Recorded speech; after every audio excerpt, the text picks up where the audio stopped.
ګلمدین حکمتیار څه ویلي او طالبان یې څنګه غوسه کړي دي؟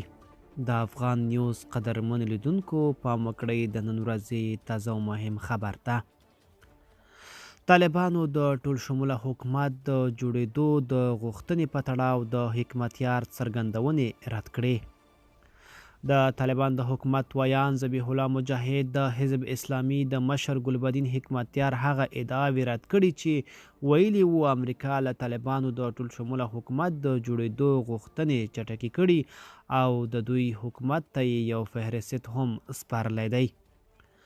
مجاهد نن پر خپل ایکس پاڼې یا پخوانی ټویټر لیکلي د حکمتیار خبرې حقیقت نه لري او د دوی حکومت له هیچ چا سره د ټول شموله حکومت د جوړېدو ژمنه نه ده کړې. تر دې مخکې د افغانستان ځینو کورنیو رسنیو د افغانستان د اسلامي حزب د مشر ګلبدین حکمتیار له قوله راپور ورکړی و چې امریکا له طالبانو د ټول شموله حکومت د جوړولو غوښتنې چټکې کړي او یو فهرست یې هم ورته سپارلی دی. د حکمتیار له خولې همدارنګه ویل شوي چې امریکا د طالبانو حکومت ته خبرداری ورکړی که شرایط ونه منل شي د دوی د مخالفانو ملاتړ به پیل کړي.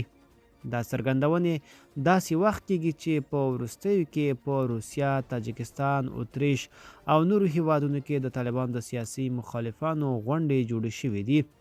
خپله امریکایي چارواکو د ګلبدین حکمتیار د دې ادعا په اړه تبصره نه ده کړې، خو تر دې مخکې امریکایي چارواکو په افغانستان کې د افغانانو ترمنځ په خبرو ټینګار کړی، خو ویلي دي د طالبانو د حکومت پر وړاندې د کوم وسلوال مخالفت ننګه نه کوي.